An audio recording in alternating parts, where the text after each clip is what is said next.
stay alive. One more word and you won't survive. What's up, everybody? It's Moho back with another competitive breakdown. This is Havana SND. A lot of you guys have been wanting this footage right here. And here we go. We're going to start it off. I told my team, let's try something different.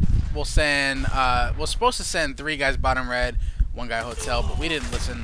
That's the purpose of a scrim, to try things out.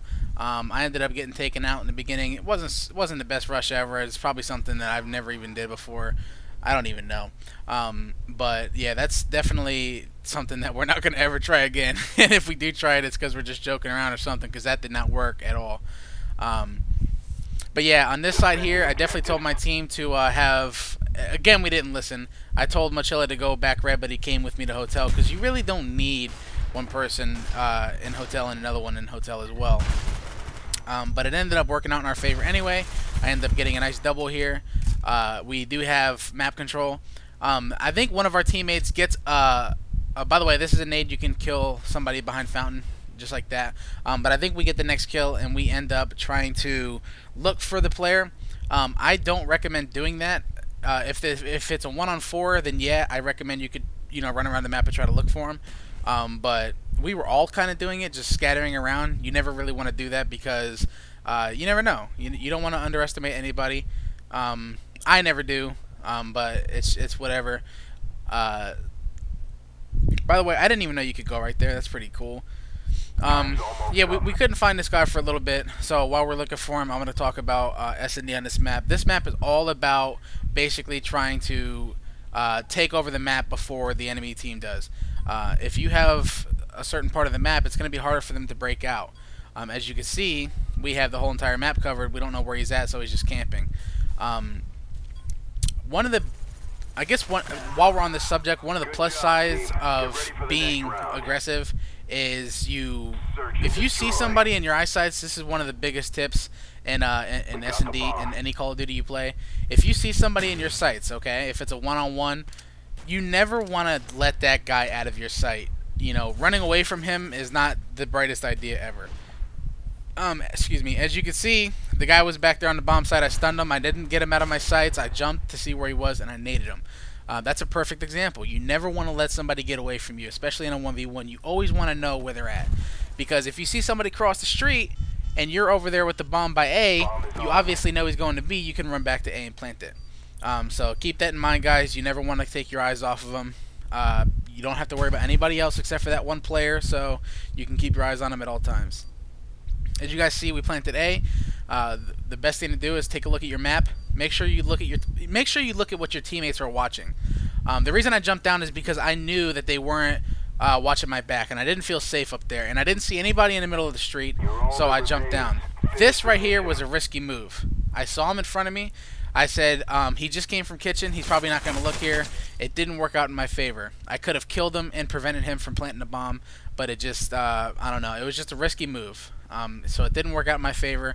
You learn from your mistakes, and that's the best way to go about it when you fail around like that. So on to the next round. I always go hotel. I usually rush hotel, and I try to get up top to the second floor. I always try to throw a stun through the middle like I just did, just to stop them from rushing if they are, and I throw a stun back hotel as well, just to slow them down a little bit. And I just try to take over. As you can see how aggressive I am. Just that beginning rush. Now, as you look at the map, you can see we have red covered, we have back hotel covered, and we have middle covered. So now we know where they are. They're either back in their base or back left by sniper tower, where that guy is shooting at right now. So it's just a waiting game, basically. The spot that I was in is a really good spot to be in if you have a assault rifle, preferably a FAMAS. But me, I had an MP5. It was my first time actually pushing up that far. I usually stay in hotel. But like I said, it's a scrim. I want to try new things. I know what works and what doesn't work now, so I'm prepared. I don't even know why he was using a shotgun. I think he was just trying to get a rush off, but they didn't even go reds anyway, so it kind of just messed us up.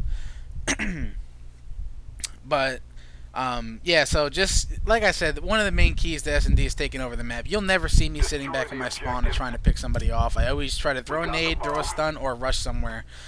This is a pre-nade that always works as well. I shouldn't say always because I didn't get the kill, but it usually works. I know it always works in CTF. I always get the kill. I ended up picking up somebody hotel. As you can see, I'm rushing straight in. I don't waste any time, because the more time you waste, especially with the 1 minute and 30 seconds that they give you, it's just not good. You want to make sure you get the bomb planted as soon as possible, because if the more time you give them, you're going to open up opportunities for them to check bomb, or just leave you open to, leave you more exposed, I should say. I'm about to show you guys a spot. I don't know if you guys know about this, but everybody asked me to do tutorials on it, but it took me a little bit to learn how to do it. But this is my favorite spot on Havana. They can't see you from anywhere except for up top. I really wish I would have got the kill. I wish I would have showed you guys me killing somebody from there, because it is really funny. It's always funny to hear that person's expression after you kill him from there as well. But if you guys really want to know how to do that, you got to either strafe jump or moho jump, whatever one that you do or prefer. It's pretty hard. Once you get down pat, you'll be able to do it every single time like I do. This is a preferred rush by me. I come through, I stun Fountain. You can either stun or nade it like I did. I see him there, I strafe with the MP5, and then I make a mistake, I push out. Being a little bit too aggressive is not always good. I know saying being aggressive is good, but don't be too aggressive. If this was a real game, I would have played it a little bit more smart. I never would have pushed that guy, because I knew there was two guys back there. SND is all a smarts game. But I think right now we're left with a it was a 1v2. This is takeover right now that we are watching. He does end up getting the clutch.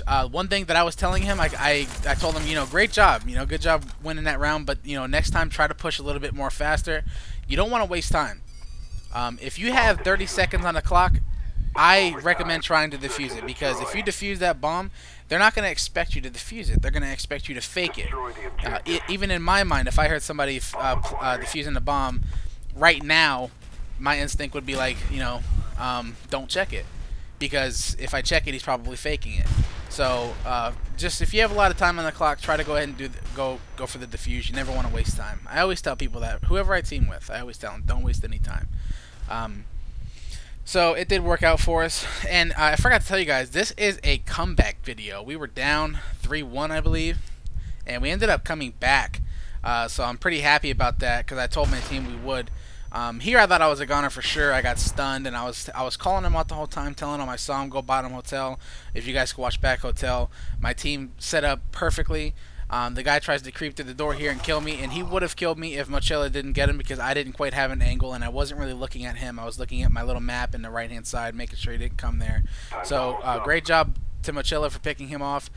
We have a certain amount of time on the clock right now. I believe it was like 30 seconds. I told him to plant it to make a distraction. This guy comes through. Once he stopped shooting at me, he backed up. I went after him. That's experience right there. You want to make sure that you go after the guy whenever you have an opportunity to, just to make sure that you can end the round successfully. So that's what we did. This is my MLG SND breakdown. If you guys like this or enjoy this video, please like, favorite, and subscribe. This is Moho. Y'all been great. Peace.